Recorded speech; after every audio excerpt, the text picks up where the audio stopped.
పరం శాంతి మా చెప్తున్నారు. అన్నిటికంటే గొప్ప పుణ్య కార్యక్రమం సదా సదా ఆత్మలను పాపాల నుండి విముక్తి చేసి పరమాత్మని యొక్క పరిచయం ఇచ్చి అమరలోకానికి తీసుకుని వెళ్ళే మార్గం బోధించటమే పుణ్యమైన కార్యక్రమం.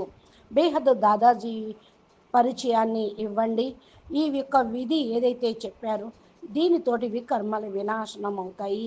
ఈ మార్గం చెప్పటమే పుణ్య కార్యక్రమం.